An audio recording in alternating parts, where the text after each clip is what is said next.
buttons that we use on our sweaters, they're actually made from cigarette butts. Natalia Burakowska turns food waste into clothing for her brand Terratela. After 15 years in the fashion industry, she's inspired by her upbringing and food lovers in her circle to give new life to pre consumer waste. The chef tells you like the origin story of everything on that dish. And I just wanted that same storytelling for clothing. She's part of the Circles and Circularity event at Post Haste on March 29th. And because I'm obsessed with food waste, I wanted to ask Natalia more about the process behind how Terratella makes its clothing. The consumers who hear food waste are always like, oh, we're like reusing Yeah. garbage. It needs to be kind of collected in masses of what it is. So it's hard to like mix it up with I can't take like a garbage can, for example, full of different kinds of waste. So the partners we have work with post-industrial waste. So for example, we have a shirt made out of soybean shells, and that comes from a factory that makes tofu or like soy products. So they're already working with this isolated ingredient that then they can kind of give our partners the pulp of. Do you think most people understand that, or is there a little bit of education to do with like what food waste actually is? I have a friend that told me, I've told him the story of this so many times. He still doesn't understand how it's made. And I think that's fine. I think it's exciting that he wants to kind of hold on to a little bit of the magic of how it's made as well, and just know that this is happening in the world. Looking at the list right now, and the soy and corn make a lot of sense.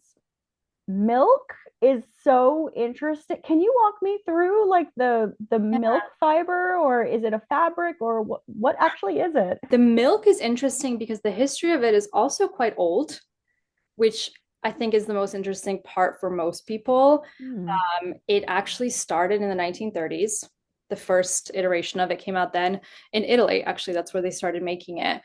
So scientists started making it out of spoiled milk, and basically Hmm. extracting the proteins and then melting them down, dissolving them, and then kind of doing this whole chemistry thing to purify them and to mix them with acids and to be able to solidify them into like a viscose kind of honey feeling, and then pull these filaments out. They kind of go through like a shower.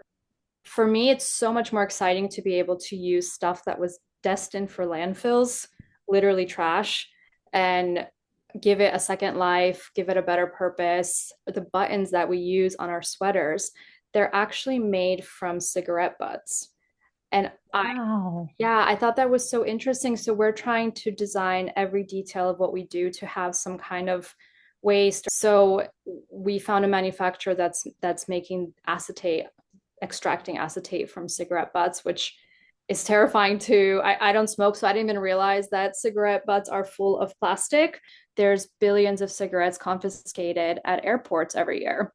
And those cigarettes are typically thrown away because once they're confiscated, you can't really do anything with them. So we go around Oh. to airports and collect and rescue these cigarette butts. During this conversation, I was reminded that new inspiration can come from the unlikeliest places. I think even like the soybean fiber that we use, that one was made really popular by Henry Ford. Actually, he was really into soybeans as the future material. Yeah, if you look him up, he made a car from soybeans. There's a picture of him on his birthday in like a full soybean fabric suit. He was really like trying to push for soybeans. And, you know, this was around like the 30s, the 40s during the war. And then right after that, nylon, polyester, these Yes. materials became really popular and cheap, fast, easy, mega durable. And everything else was kind of like too much effort. Like, let's not, we don't need to deal with that right now. This is like the future. And we really are feeling that now. And there's just like none of that polyester clothes has ever, you know, like disappeared. It's all still in landfills all over the world, oceans. I mean, it makes perfect sense that there is plastic in cigarettes, but thinking about extracting that and using it all of a sudden has my mind going now to other places and other things that they could possibly Yeah. extract. I think one of the most exciting parts of this company for me has been the sourcing. and meeting suppliers that are doing these interesting things. The fashion industry, and quite similarly, the food supply chain is very globalized. And we try to find suppliers that are where waste is. So, one of the suppliers we work with is in India, and they make a fabric out of banana plant stems. The supplier we work with is able to give the farmers a secondary income and buy those stems off of him. On the manufacturing side, on the material manufacturing side, that gets me most excited. I love my network that I've created with people that are making stuff. A lot of them now contact us first and are like, we have this because, we're not big, we're still growing, but I think they see the value in what we're trying to get across and the community that we're growing that's interested in this kind of material. I think for me, I want people to get excited about telling people about what they're wearing. It's not just like visual. It's like a conversation starter. Our little like label in the back is a nutrition fact label, and you kind of have the breakdown of what's in the garment. And we wanted it to be a moment that people could, at a dinner party say, hey, like, I'm wearing seaweed.